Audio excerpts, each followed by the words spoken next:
The Consolation of Philosophy. Wisdom behind bars. Imagine this.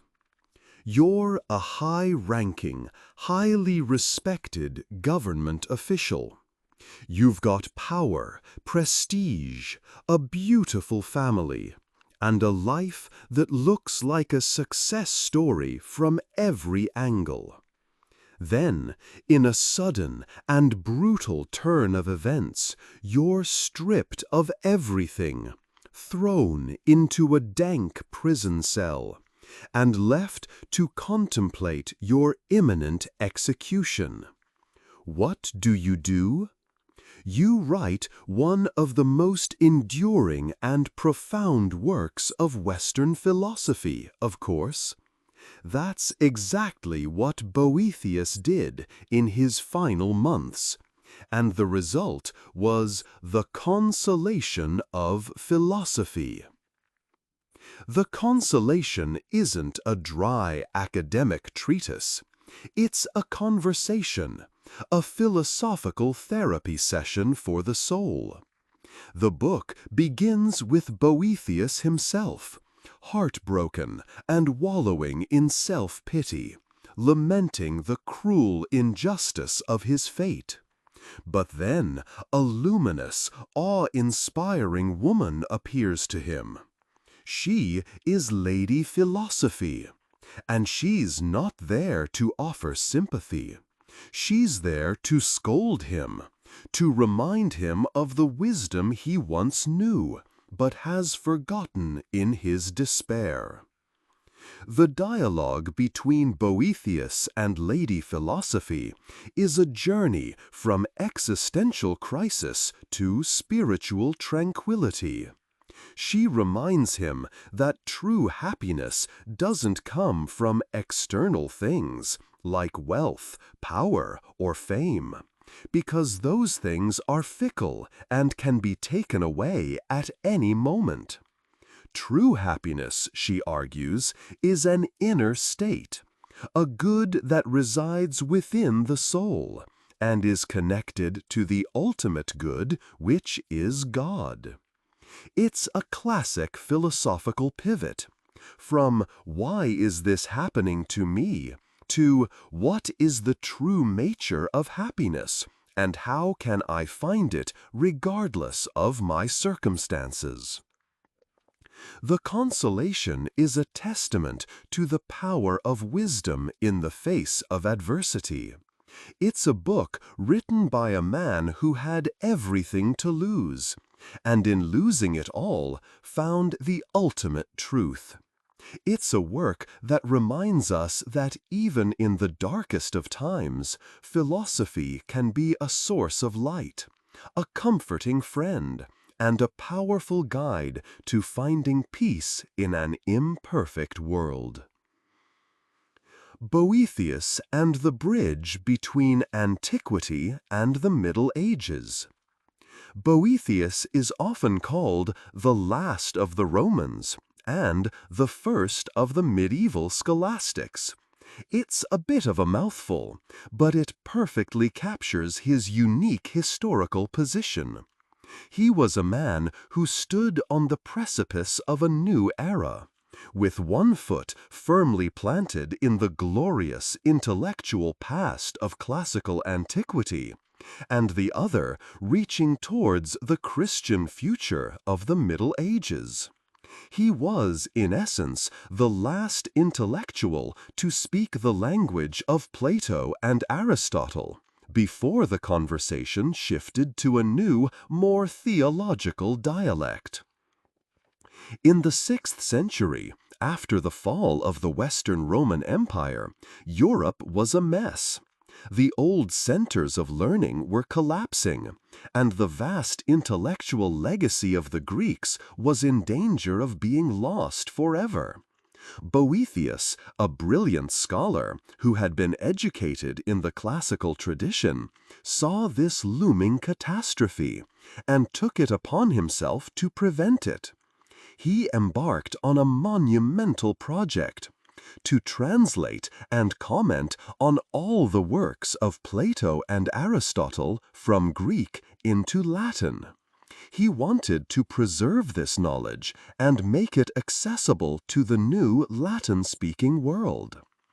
He didn't get very far. He was executed before he could complete his ambitious project. But what he did manage to translate, specifically Aristotle's works on logic, became the foundation of medieval education for centuries. For 1,000 years, European scholars learned logic and philosophy through the lens of Boethius's translations and commentaries. He was the intellectual bridge, the vital link that kept the flame of Greek reason from being completely extinguished during the long, tumultuous centuries that followed. Boethius's legacy is a powerful reminder that history is not a series of sudden breaks, but a continuous, often messy, conversation. He was a scholar who looked to the past to build a better future, a man who, with a single-minded purpose, ensured that the wisdom of the ancients would continue to echo through the halls of a new and very different world. Fate, free will, and divine providence, Boethius's dilemma. In his prison cell, as he contemplated his impending death, Boethius found himself wrestling with one of the oldest and most vexing philosophical puzzles. If God is all-knowing and knows the future, how can we have free will? It's a question that has tied countless thinkers in knots. If God knows what I'm going to do tomorrow, then my actions are already determined, right? So how can I be held responsible for them? This is the dilemma that Boethius presents to Lady Philosophy. He's not just asking an abstract question, he's asking about his own fate. Was his downfall predetermined? Is he just a pawn in a cosmic game with no real control over his own destiny? Lady Philosophy, with her characteristic blend of logic and spiritual insight, tackles the problem head-on. Her solution is a masterclass in philosophical gymnastics. She argues that the problem arises from a faulty understanding of time. We, as humans, are trapped in time, moving from one moment to the next. We see the world in a linear fashion. But God, she argues, is not in time. He exists in an eternal present. He sees everything, past, present, and future, all at once. He sees our actions just as a person standing on a mountain sees a traveler walking along a road below them. The person on the mountain can see where the traveler is going, but that doesn't mean they are forcing the traveler to walk that path. The traveler is still making their own choices. It's a subtle but crucial distinction. Boethius's brilliant solution to this philosophical puzzle didn't just offer him personal comfort.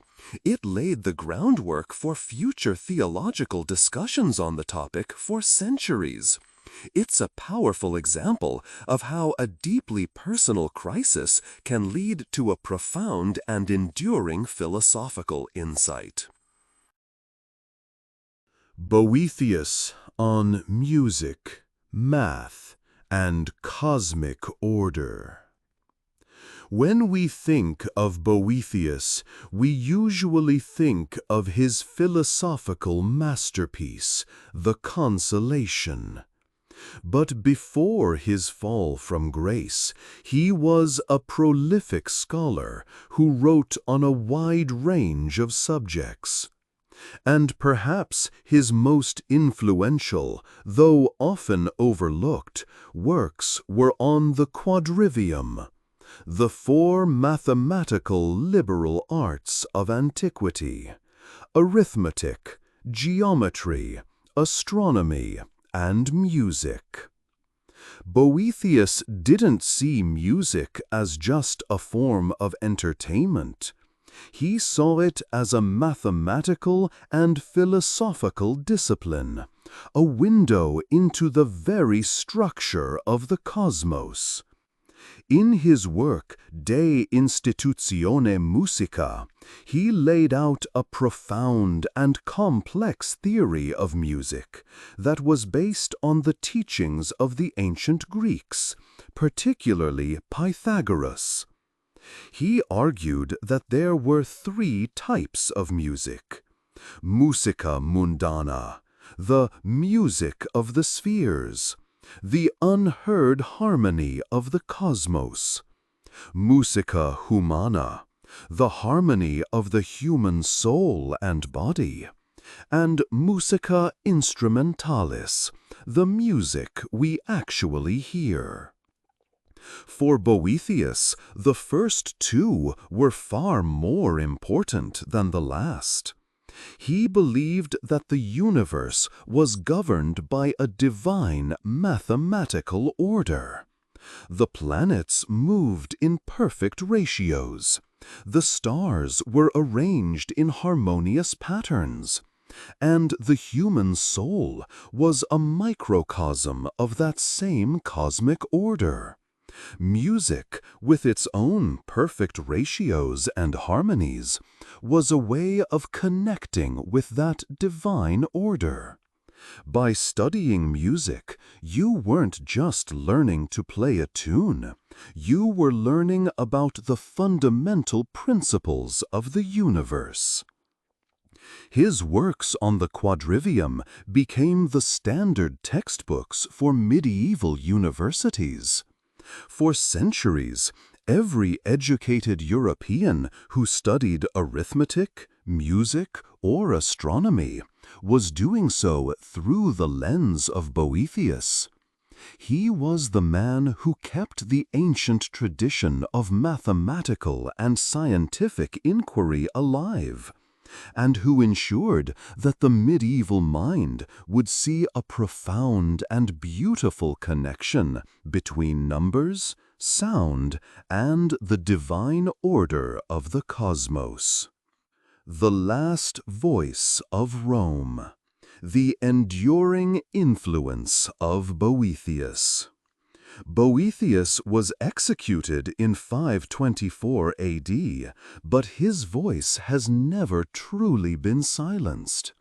His works, particularly the Consolation of Philosophy, have echoed through the halls of history, influencing generations of thinkers, writers, and political leaders.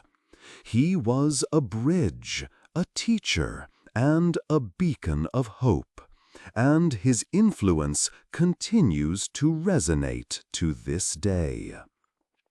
His most famous work, The Consolation, was one of the most widely read and influential books of the Middle Ages. It was translated into Old English by King Alfred the Great, and Chaucer and Queen Elizabeth I both produced translations. It was a favorite of Dante, who placed Boethius in his Paradiso. The book's themes of fate, free will, and the search for inner peace were a source of profound comfort and intellectual inspiration in a world that was often brutal and uncertain. It taught people that even in the darkest of times, with the proper philosophical perspective, one could find peace and hope. Beyond the Consolation, his works on logic and the quadrivium were the bedrock of medieval education. He was the reason that the intellectual traditions of ancient Greece survived in the West. Without his translations, the works of Aristotle on logic, which became so central to scholastic philosophy, would have been lost for centuries. He was, in a very real sense, the reason that medieval Europe had a philosophical tradition at all. Boethius's final act, to write a book about finding wisdom in the face of death, was an act of defiance and an act of profound intellectual generosity. He used his final hours not to curse his fate, but to create a work of art that has comforted and inspired people for over 1,000 years. He may have been the last voice of Rome, but his words were the foundation of a new world. His story is a powerful reminder that while empires rise and fall, the pursuit of wisdom is a timeless and enduring quest.